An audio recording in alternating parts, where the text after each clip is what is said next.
Thank you for taking the time to be here with me.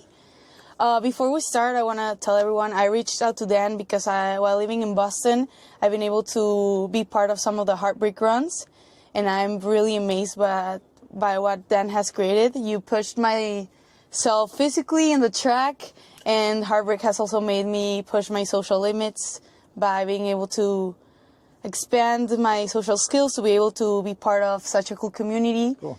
So before we start with the questions from our community, I want for you to tell us a little bit more about yourself and a little bit more about Heartbreak and how it started and how it has changed throughout these 15 years. Yeah, well, thank you so much for having me. Thanks for coming to the runs and being a part of the community. You know, it's the individual people and like the effects we have on people's lives on an individual level that really lights me up and makes me super happy. It's all about connection. And you know, my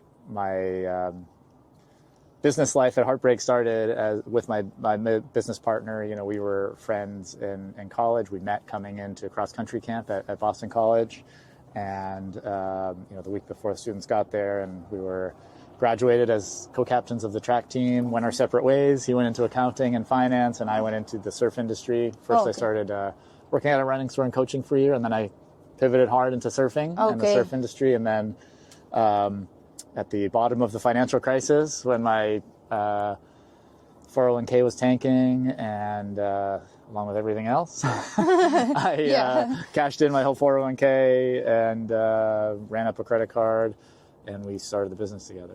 My business partner did the same with his retirement, and that was that. We set out to create a space. Back then it was called South End Athletic Company, and we created a space that that spoke with our own brand voice. So it was white, black and white were the colors, and we wanted to have a t-shirt program, so our own brand identity, and then the best shoes and sort of running inspired fashion in the world was our goal. We weren't that great at it back then, 15 years ago, and I think we still have a long way to go, but it's definitely better than it was. And as part of that experience, you know, like I said, my business partner and I were on the track team together, and there were some good and bad things about, you know, collegiate Division I track from my perspective. You know, it is extremely exclusive, it's high pressure, but it's also fun. You know, my longest standing friendships and relationships still come from that period. You know, I still consider anybody a new friend, even if I've known them for over a decade, if they weren't on the track team.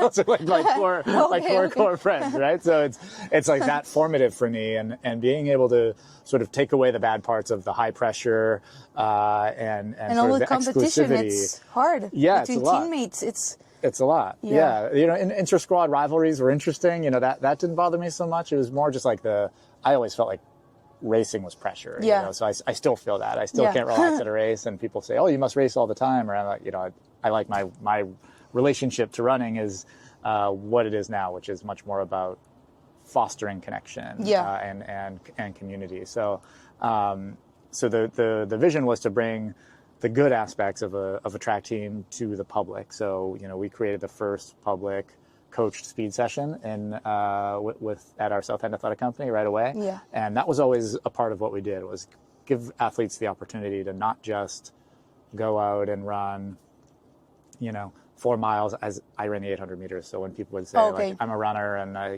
would say, what do you do? And they would just go for 4 miles every day, or, you know. Casual runs. Casual running. And for me, I came from like an athlete mindset, not a casual runner mindset. So I was like, well, we can get you so much faster if you just do this little thing, you know? So my whole goal was to introduce gentle track workouts to the general public in a way that was digestible, that they would be excited about, doing a little bit, but not too much. And what I found was people loved it. And then the more we challenged them with track workouts that ended up mirroring what we did in college, people loved and really thrived under those circumstances. So it's really been exciting to feel the community build around like a commitment to excellence and a commitment to fun, you know, so and a commitment to each other, you know. So when I think about anything in our company, I think about like the phrase "make it matter, make it fun," like make it matter, like in the global community, in the extremely internal, personal way, like it can matter to you, and then like make it fun, make sure that you're connected to having fun out there as part of what we do. So as the brand has evolved, in 15 years, like we try to still express those values through apparel and through events. And thankfully we've grown so we can do things better. But, you know, we were hanging out at my 15-year store birthday party, as we call it. And, you know, that's kind of that's exactly how it used to be. We're just hanging out, you know, having drinks in the store and hanging out and community together. So a lot of it has grown, thankfully. But most importantly, the main components have stayed the same. Yeah. I've seen how people see running as such an individual sport. Like on the race, it's you with your mind. But it's been inspiring to me to see how a community can help you so much as a runner. Yeah. Like I didn't imagine how important it is to have your support system in your community. So yeah, could you talk a little bit more about what Heartbreak has made for those runners that run with Heartbreak? Yeah, absolutely. You know, it's for me, as an athlete, I always know I perform better with those intra-squad rivalries, you could say, or, you know, like just when there's a little bit of more attention to it. And summoning more, you know, I think you can always summon more as a collective than you can as an individual. And even in an individual sport, I think that holds true. When someone's counting on you, you bring more to the table. When you're with somebody, you'll try to rise to that, or, you know, so I think really having people who count on you from an emotional level, you know, knowing you're going to be there, you're going to see people you like and with whom you connect. And then you're also going to see other people doing the same thing and want to get a little bit better, you know? So I think I just find work is easier, you know, the work, I say running, you know, talking to someone, it disengages you from the work and makes it much more of a connective experience. And I think being able to commit to running and do it over time without interruption, you know, so if you can avoid the injuries, like that's the key. So like doing maybe a little bit less than you think sometimes, doing it more consistently, having variety, and then most importantly, I think doing it with people to make it fun, make it connect, and make it engaging is really what I see. You know, people experience it even if you've never run with us. I think I always talk about the marathon where people they'll be wondering, hey, you know, I've run my long runs at 8:40 pace. I did, you know, some of my shorter runs were easily 8:20s, 8:15s. Do you think I could really run 8:30 for the marathon? And I think depending on the circumstances, but often the answer is like absolutely yes, because the collective power of a race day cannot be manufactured when you're running 20 miles alone. You know, like doing 20 miles alone, 20 seconds slower per mile than you intend to run the marathon is actually like it's pretty legitimate to have those two things, because it's so the collective spirit around a marathon in particular is just the biggest flashiest version of like the power of doing things together. Yeah. And speaking about the marathon, I learned about Heartbreak the first time I was introduced to the brand. Well, Boston is a city with a ton of run clubs, a ton of stores here. Yeah. But what caught my eye, I remember I was in Newbury Street, and there was these two guys with a party bus, the Nike party bus sign, and I was like, well, I might as well. I was with a friend, and we were like, well, let's try it. And there we know the brand, we met new people on a bus. It was this bus taking us to a store that about a brand that we have never ever seen before. And after that, I learned about everything you did with running. But before that, I learned about the brand. So it's really cool to see how you make a connection. Before running, I feel there's a community. Yeah. I've been part of the runs and the events and everything, but I wear my gear proudly. I feel part of something. Yeah. And I've seen what you've done on the Heartbreak Hill and the marathon. Can you talk about a little bit of how that started and what do you do on the event? Because it's one of I think the most important marathon there is. Yeah. It has a lot of history and stuff, and you are part of it in a really important way, and a way that really sticks to everyone that's running it. Yeah, sure. I think, you were introduced to the brand in one of our marathon weekend activations, and I feel like my job is to really foster that connection when I think about exclusivity or when I was talking about the experience of being a collegiate athlete. The Boston Marathon is a big, massive public event, right? Yeah. It means something to people, and there's also a spirit around it of, I think, no matter what's going on in the world, the spirit around these world major marathons is like a collective joy and belief in humanity, you know? Yeah. So like being able to tap into that and then like give it a little twist and make it fun, where someone might just bravely hop on a bus to someplace they don't even know and go have a fun experience and know you're going to be safe and experience something unique and fun is how I look at my job, is creating those like moments of connection that can connect you. It's not really to my brand, because if my brand is doing its job, it connects you better to yourself or to what you want to see in yourself and in the community, right? It's a reflection of the world you want to see, I think, is what's always made me love different brands. So that's how I think about it. And for the Boston Marathon specifically, you know, I coach, now it's around 2,000 people, 500 come through nonprofit organizations. I coach 15 of those, like Mass General Hospital, BI, DMC, and Jocelyn Diabetes Center, Celtic Shamrock Foundation, Red Cross. So I create the training experience for all of those athletes, and then I work with Nike to create a free version of that for the public, and then we have our Heartbreaker version. So they're all very similar. It's just like access and discounts are really the difference. And it's a opportunity to, like, you know, people ask me about my coaching philosophy a lot, and for me, coaching is all about like listening. It's just understanding what the person has done, has the capacity to do, and centering them where they are and matching that with where they want to go. You know, a lot of times people take a goal and it doesn't take into account where they are, and we just have to like match what can you give me, and making those like deep human connections to people who really care about this Boston Marathon experience is sort of like the lead up to the weekend, where we have the parties, we have the shakeout run, we do all this craziness, but then it's really about the day, right? Where I just go to the rail, I use some caution tape, and I tape a sign that says owner's box, and I just take some plastic caution tape, and so that way I can keep my spot on the rail, and no one will take my spot if I have to pee, but my goal is to not have to use the bathroom, actually. And I just stand there from, you know, the elites until usually past the sweet bus, and I just try to see and shout out all the athletes, you know, who I coached, and just provide it's really just reflecting their energy. You know, I'm known for being, I think, calm and steady, and but that day, like, I'm as hyped as anyone, you know, just screaming for the athletes, and it's not about me. It's like I want to just celebrate them and their journey that I got to see and be a part of throughout. So it's a lot of like emails and training and water stops, and then on the day it's all about the celebration of those athletes and what they're doing, and just knowing that we're there to care and celebrate and reflect what's best in them and the community. And have you run the marathon? I did. I ran it in 2014. 2014. Oh, okay. And what do you think about it? I was able to walk it a month ago in the Jimmy Fund walk. Oh yeah, I did that in high school. Yeah. And well, if walking it was hard, I can't imagine what it would be running it.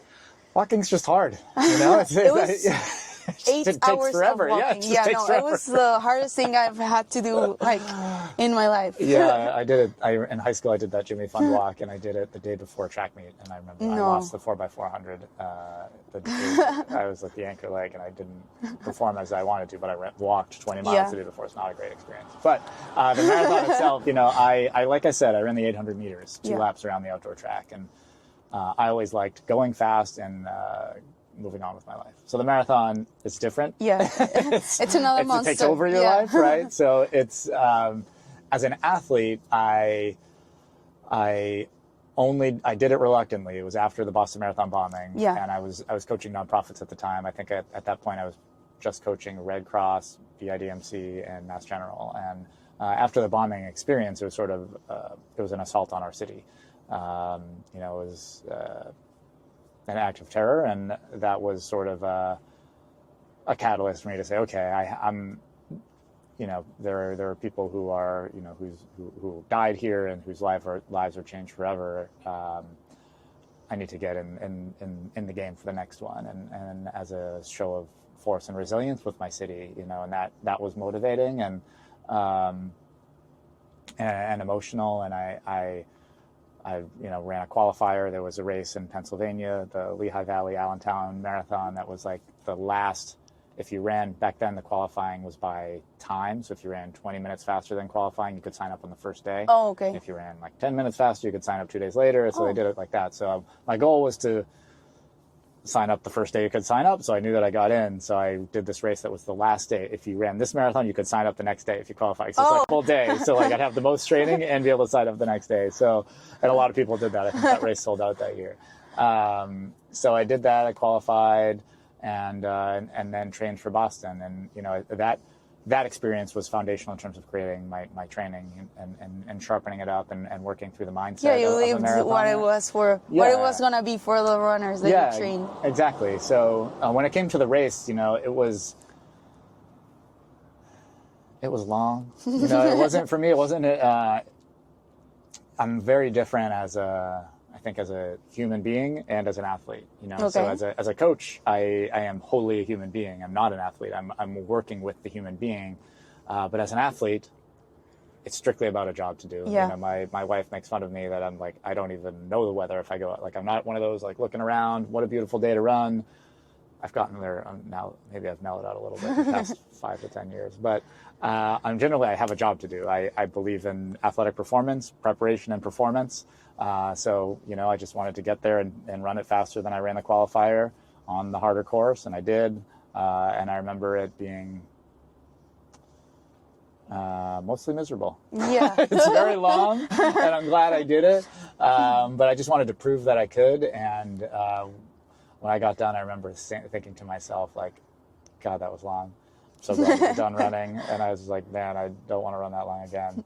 So it didn't give me that bug, like, come back. But it gave me like a perspective and proof point for all of the training. And, you know, for me, you know, again, it's like my athletic side it's about a job.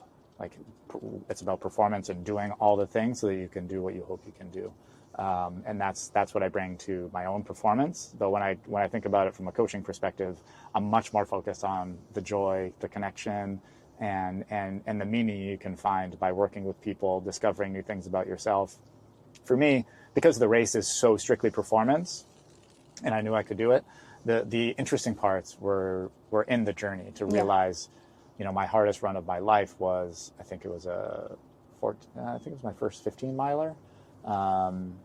There was some self-sabotage involved because I went surfing, you know, I got on a boat very early in the morning, went surfing off the Cape with my brother-in-law, came back, tried to take a nap, and then went for 15 miles. So not the best idea. Not the best way to do it, but I ended up, like, my left leg was locking up, and I remember saying, man, maybe I just can't run this far. You know, I've never been that challenged. And there were other challenging runs, but once I broke through that one, and I, you know, 18 went by pretty seamlessly. When I did a time on feet run, I ran like 23.5 miles in around 3 hours.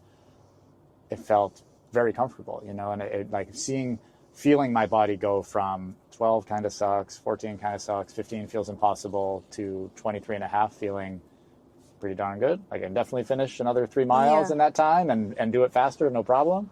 Was a miraculous feeling to do that in such a short time, you know, to do that in 5 months, 4 months. And so to like empower people to feel that strength well up in themselves and then watch it affect their lives in positive ways. We're like, well, if I can do this, the energy you get from this, you can channel into other things in your life. So like the spirit of like self-belief and growth and change and capacity is what draws me to the sport as a human being. But as an athlete, it's just like, it's a checkbox. It's what I do. And so, I have those two sides of my brain. Everything for me is like juxtaposition. That brings me like to more of a like technical question. Like, you're a coach, and I think the community wanted to like take the most out of that. One of the question that I felt was really, really interesting was how important are rest days for your performance and how can they affect?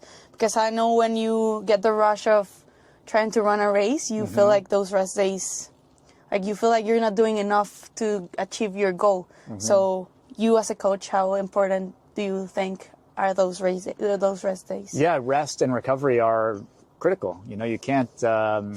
It's hard because a lot of people, when they're coming on to running, you start, it feels really hard. Then you get sort of a baseline fitness. It starts to feel a little bit easier. And then maybe you throw in some challenge and you get faster. And then people start to like chase, like, well, if I go harder and harder and harder and harder, you keep doing it. And a lot of people feel results that way before they get injured or stop seeing results. You know? So it's just getting people to understand that running requires balance. You know, I think it's a great metaphor for life in the sense that, you know, you need the recharge in order to get the most out of the next day. And so rest days are incredibly important. I think how you do it, you know, varies per athlete. How many you need varies per athlete. Depends on your goals, depends on your body, you know. And I look to friends in the professional realm. You know, we have the first coach at Heartbreak Hill Running Company, and, you know, the founding coach of Hill Club, I call him, was a former professional athlete named Tim Ritchie. He ran at Boston College, and he was a U.S. marathon champ, and he had a lot of injury issues, you know, stress fractures, and to be able to be a U.S. marathon champ, you have to obviously run a lot, right? Yeah. You know, a 20-miler every weekend is just perfectly normal. But in his case, and athletes who do that are often pretty darn resilient and run 7 days a week. And he learned the hard way. He had to take a rest day no matter what every week. So he would hit pretty good mileage pretty fast, 20-miler every week, but he was adamant he took a rest day every week. His body required it. So some people find that out the hard way. And my goal is always to coach athletes to understand that it's a journey of self-discovery. You have to listen to your own body. If you're feeling tired, read the room, you know, and don't just like push through everything all the time. There are points when you often are self-negotiating, like, hey, I can get another interval done. Like, this is really hard. I am drained. I'm crushed, but I can go. And there's those moments. But there's also those moments where maybe you had that day yesterday and you need to understand today needs to be extremely slow or easy or off or less than you think, or maybe you had 6 on the plan or 12 on the plan, but the run should maybe be 3 or 4, and just understanding the power of rest and recovery is one of the many keys to success. You always have to read your own body. That's, I think, one of the joys of running. And you being a coach in, well, I know you like the faster races, you work on paces. What would you tell anyone that it's getting frustrated by their pace? I know, like, running in a team or maybe on the track, seeing other people that maybe run less than you do or are new to the track, and they start getting faster. And how do you stop from getting frustrated? I think it's about relieving the pressure. You know, you can't, there's always, you know, somebody more beautiful, somebody richer, somebody faster. You know, there's always, if you're going to look and do a comparison game, it's a losing game everywhere, right? And no matter how beautiful or handsome one is, like, we're all getting older, or we're all heading in one direction, right? So I think people who do a good job honoring where they are in their own journey have, like, tend to thrive. And I look at athletes like who can let go of themselves and just understand, like, the fun, you know. So I think I'll often get people saying, like, oh, I'm going to come in last in the marathon. How do you know I'm not going to be last? You know, and I just say, you're not going to be last. I just know you're not going to be last. It's just, there's no question you're not going to be last. Like, I'm just doing the math. It's 1 out of 45,000. I know the chances of you being 1 out of 45,000 are not good. So you're not going to be last. And so far, everyone I've told that to has not been last. But I think it's understanding, like, so, and another thing people say, if they're feeling a little slow or off, I'll say, well, you're not seeing all the people who aren't here at this practice. Lots of people are at home. You know, lots of people are not dedicating themselves to getting a little bit better at this. You know, celebrate what you're doing. Don't worry about what you're not doing. You know, and that's, I remind myself that of that in business too. You know, like, I can look over there and say, well, that company has this, they have this budget or that many likes, or, you know, like, they're all measures of comparison. But I think about where my business started, which was me in a box with my cashed out retirement turned into running shoes and no customers, to where we are now, where coming from Mexico City, seeing a random bus, hopping on, thinking, like, this is fun, to, like, being a part of a community and it being meaningful enough for us to have this conversation, I think is, like, a great encapsulation of understanding, like, your own power. You know, that's my version. And I believe every person has a version like that, of the person who they were who maybe didn't get these runs in. You know, you got to celebrate yourself and your wins and stay in touch with, I think, your own growth and capacity always. I love that. I'm one of the runners that gets easily frustrated by my time, so that's really relieving. I mean, think about where you were before you started, you know, and how far you've come, you know, and how many people just don't make the choice to get out there. You know, I think it's incredibly brave. I admire my runners who who are in my, the Volt runners, they're fine in my Tuesday mornings, but I admire my red team and people who can be committed, because it's really scary to show up to a track practice. Like I ran Division I track. It's not scary for me to go run. I can be in the front of most groups if I'm trying.